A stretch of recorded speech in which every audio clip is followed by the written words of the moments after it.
दोस्तों नमस्कार, स्वागत है आपका बड़ी खबर बड़े खुलासे में। दोस्तों, जेएनयू एक बार फिर से विवादों के घेरे में है। जेएनयू में यूएपीए की धारा में बंद शर्जिल इमाम और उमर खालिद, जिसके ऊपर दिल्ली के दंगों का आरोप है, वो जेल में बंद है। और जैसे ही सुप्रीम कोर्ट ने उनकी जमानत याचिका रद्द की, पूरा वामपंथी गैंग, टुकड़े टुकड़े गैंग बौखला गया। जेएनयू में 2020 की घटना को लेकर बरसी मनाई गई और वहां नारे लगाए गए, मोदी शाह तेरी कब्र खुरेगी जेएनयू की धरती पर। अब सवाल यह उठता है कि देश के प्रधानमंत्री और गृह मंत्री की कब्र खोदने के लिए जेएनयू में इस प्रकार के नारे लगाना क्या उचित है? अगर मैं नियम की बात करूं तो नियमों में यह कह सकते हैं कि हमारे देश का कानून इतना हल्का है, कहेंगे बोलने की आजादी है।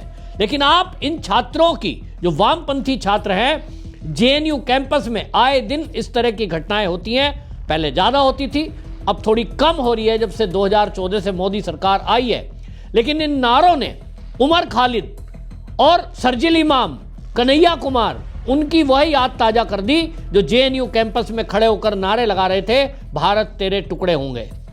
यही गैंग है जो ये कह रहा था कि कितने अफजल मारोगे, हर घर से अफजल निकलेगा।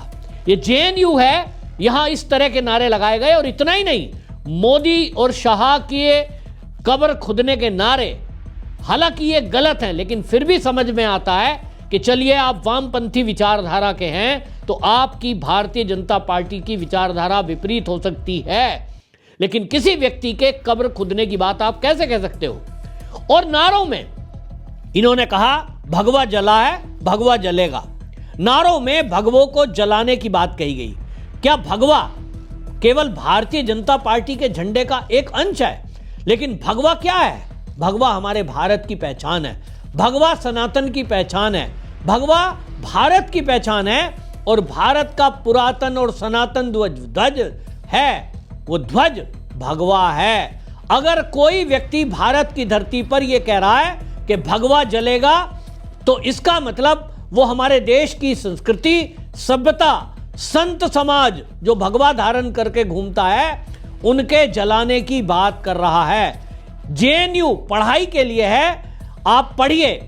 आप राजनीति भी कर सकते हैं क्योंकि छात्र राजनीति में वहां बहुत सारे संगठन काम करते हैं। लेकिन आप इस देश में जो भगवा इस देश की पहचान है, आन बान शान है, त्याग का प्रतीक है, तपस्या का प्रतीक है, यज्ञ का प्रतीक है, उसको जलाने की यदि आप बात कर रहे हो तो आप ये कह रहे हो कि भगवे को हम जलाएंगे, यानी आप भारत की संस्कृति, सभ्यता को नष्ट करने की धमकी दे रहे हो। यही तो हो रहा है। बांग्लादेश में देखिए क्या हो रहा है, वहां भगवे को जलाया जा रहा है, भगवे को मारा जा रहा है। यानी जो हिंदू है, भगवा माने हिंदू, तो हिंदुओं को पकड़कर बलात्कार किए जा रहे हैं, उनको जिंदा जलाया जा रहा है। ये वामपंथी विचारधारा ये इस कदर हावी है कि यहां जेएनयू में इनकी हिम्मत देखिए कि सरेआम डफली डफली गैंग सड़कों पर उतरता है। और वहां आपको बताएं, साबरमती हॉस्टल के बाहर ये न्याय दो, रिहाई दो के नारे लगाए। असल में बात केवल यह है कि शर्जिल इमाम और जो यहां पर उमर खालिद है, वो दोनों जेल के अंदर बंद हैं। उनके ऊपर यूएपीए की धारा है और यूएपीए की धारा में वो बंद है, तो सुप्रीम कोर्ट ने जमानत याचिका रद्द करते हुए इसको कोर्ट किया है। उन्होंने कहा कि जो आरोप लगे हैं, प्रथम दृष्टया जो पुलिस ने साक्ष्य प्रस्तुत किए हैं, उनको देखने के बाद लगता है कि आरोप बहुत गंभीर है। उमर खालिद पर दिल्ली दंगे सुनियोजित तरीके से कराने का आरोप है और जो साक्ष्य प्रस्तुत किए गए हैं उसमें दिखता है कि दंगा अचानक से नहीं भड़का, वो पूरा सुनियोजित था।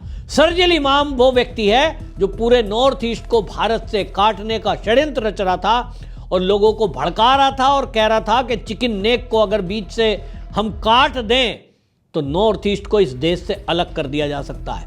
यानी एक ऐसी प्लानिंग रच रहा था। इस शाहीन बाग के बनाने का मकसद यही था कि सड़क को ब्लॉक कर दो, सेनाओं को एक जगह से दूसरी जगह मत जाने दो, और यदि सेना एक जगह से दूसरी जगह जाने की कोशिश करे तो महिलाओं और बच्चों को आगे कर दो, ताकि जो केंद्र की सरकार है और भारत की जो सेना है उन दोनों के खिलाफ पूरी दुनिया में एक नैरेटिव किया जा सके, देखो भारत की सेना ने बच्चों और महिलाओं पर गोली चला दी। यह पूरा षड्यंत्र का खुलासा हुआ। वीडियोग्राफी, ऑडियोग्राफी, ये सारे के सारे साक्ष्य सुप्रीम कोर्ट में प्रस्तुत हुए थे। लेकिन ये यहां डपली गैंग कहता है कि शरजील को रिहा करो, उमर खालिद को रिहा करो। क्यों करें? एक देश में इस तरह का षड्यंत्र रचने वाला व्यक्ति जिसके ऊपर यूएपीए की धारा में केस दर्ज है, ये राष्ट्रद्रोह है और राष्ट्रद्रोही को जेल ही में बंद रहना चाहिए। इस मामले में शिवसेना उद्धव ठाकरे की प्रियंका चतुर्वेदी, ताज्जुब है, वो प्रवक्ता, वो कहती है कि इस देश में जिस तरह से 5 साल से वो बंद हैं, उनके ऊपर कोई चार्जशीट दाखिल नहीं की गई है, उनको जमानत नहीं मिल रही है। मुझे तो ताज्जुब है। अभी तक कांग्रेस बोलती थी, वामपंथी बोलते थे, लेकिन शिवसेना का प्रवक्ता होते हुए, वो शिवसेना मतलब उद्धव ठाकरे से बात करके ही उन्होंने ये बयान दिया होगा, ऐसा समझा जाता है। यूएपीए में बंद है और उनको अच्छे से पता है कि यूएपीए की धारा लगी है, दिल्ली दंगों का आरोप है। और प्रियंका चतुर्वेदी ये कहती है कि उनको जो है किस आरोप में बंद किया है उनको पता नहीं है। सुनिए आप प्रियंका चतुर्वेदी ने क्या। देखिए, जो उन्होंने कहा है कि यूएपीए के अंतर्गत पर्सनल लिबर्टी जैसी कोई चीज नहीं होती है। अब यूएपीए के चार्जेस में तो डाला है, पर चार्जशीट 5 साल हो गए हैं, फाइल नहीं हुई है। 5 साल से वो इंतजार कर रहे हैं कि चार्जशीट हो, फिर उसके बिना पर कोर्ट में सुनवाई हो और फिर जो भी निर्णय होता है कोर्ट का उसको सम्मानपूर्वक उसके अनुसार काम किया जाए। तो चार्जशीट नहीं है। फिर जब भी बेल आ रही थी उसको रिजेक्ट किया जा रहा था, फिर हाई कोर्ट में भेजा जा रहा था। अब जब सुप्रीम कोर्ट में सुनवाई हुई है, कुछ लोगों को मिल गई है बेल, इन दोनों को नहीं मिली है, यही कहकर कि पर्सनल लिबर्टी नहीं है। मैं उम्मीद करती हूं कि जल्द से जल्द इस पे चार्जशीट दायर होगी, जो भी कार्रवाई है कार्रवाई की शुरुआत होगी, because then it will become a very unfair thing कि वो 5 साल उन्होंने जेल में काट लिए पर उनको पता ही नहीं है सजा किस बात की भुगत रहे हैं। तो जो सुप्रीम कोर्ट ने लिया है उनका अनादर नहीं कर सकते हैं और उनका परिवार भी उसको फॉलो कर रहा है। पर उम्मीद करते हैं जल्द से जल्द जो न्याय की प्रक्रिया होती है शुरू हो और जो भी वर्डिक्ट हो, जो भी आउटकम्स हो, वो जनता के बीच में आए। प्रियंका चतुर्वेदी उद्धव ठाकरे शिवसेना की प्रवक्ता है और सांसद है, और वो ये कह रही है कि उमर खालिद को 5 साल से बंद कर रखा है। अरे जीवन भर बंद रहेगा। और आप कह रहे हो कि साहब उसको पता नहीं है किस एक्ट में बंद किया है। अच्छे से पता है। उनके वकील नीचे से ऊपर तक सारे कपिल सिब्बल जैसे जाने माने वकील उनके साथ हैं। हालांकि इस मामले पर फिर भारतीय जनता पार्टी के नेता तेज तर्रार जो स्टार कैंपेनर हैं और अब तो कानून मंत्री हैं दिल्ली में, कपिल मिश्रा, उनका बयान सामने आया। कपिल मिश्रा ने कहा कि जिस तरह से जेएनयू कैंपस में पीएम मोदी और गृह मंत्री के खिलाफ नारेबाजी की गई है, ये बात जेएनयू की नहीं, कुछ लोग इस प्रकार हैं जो देश विरोधी हैं, धर्म विरोधी नारे लगाते हैं, अफजल गुरु के लिए भी नारे लगाते थे और सुप्रीम कोर्ट के फैसले के खिलाफ, आतंकवादियों के समर्थन में, नक्सलियों के समर्थन में नारे लगाते हैं। ये बहुत सोच गलत है। सुनिए कपिल मिश्रा ने क्या कहा। देखिए, बात जेएनयू की नहीं है, ये कुछ लोग हैं जो इस प्रकार के देश विरोधी नारे, धर्म विरोधी नारे लगाना, ये अफजल गुरु के लिए भी नारे लगाते हैं, सुप्रीम कोर्ट के फैसलों के खिलाफ भी नारे लगाते हैं, आतंकवादियों के समर्थन में नारे लगाते हैं, नक्सलवादियों के समर्थन में नारे लगाते हैं। लेकिन कुल मिला के इनके नारे केवल नारों तक ही बचे हैं।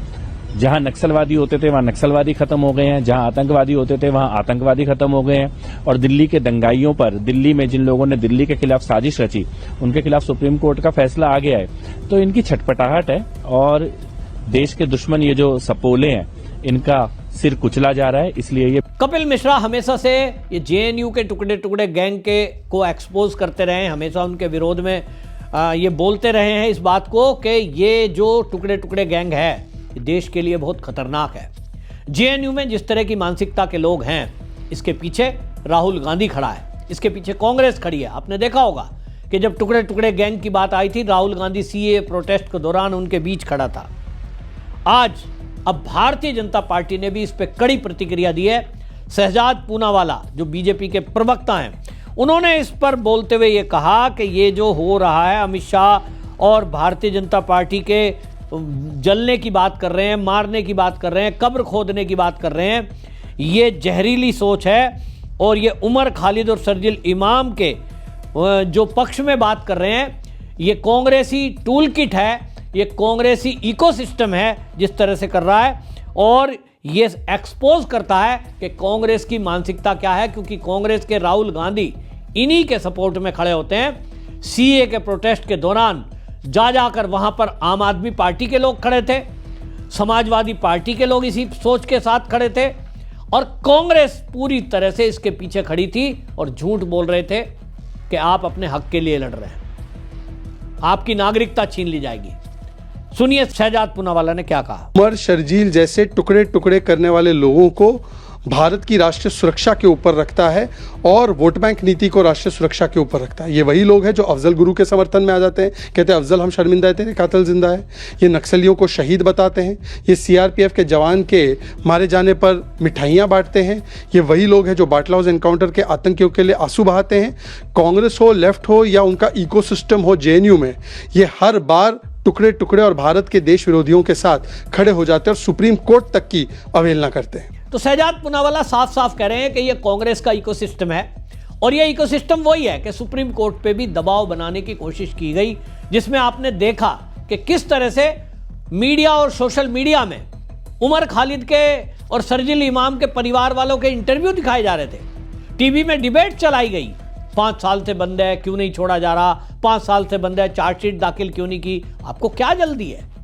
जिनके ऊपर आरोप लगे हैं तो वो जज देखेंगे ना, और सुप्रीम कोर्ट के जज ने बाकायदा अपनी टिप्पणी में कहा है, सारे सबूत और गवाह देखने के बाद कहा है, तब फिर आपको सुप्रीम कोर्ट के न्याय पर आपको भरोसा क्यों नहीं है, ये एक सवाल उठता है।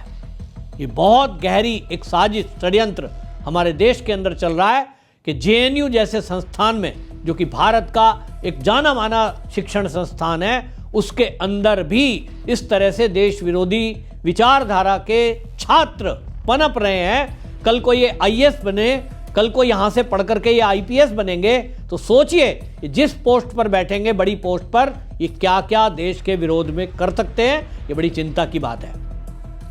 इसके खिलाफ मैं तो कहता हूं एक कानून बनना चाहिए कि इस तरह से कोई छात्र अगर इस तरह की सोच रख रहा है, उसको तत्काल वहां से सस्पेंड करना चाहिए और कहो भैया राजनीति करो, और पहली बात तो उन्हें जेल में डालो जो ये कहता हो कि देश के प्रधानमंत्री और गृह मंत्री को मारने की बात कर रहा हो। कब्र खुदने का मतलब मारने की धमकी, और इसलिए इनको जेल में डालना चाहिए। आपकी क्या राय है? कमेंट में जरूर लिखें, वीडियो शेयर करें।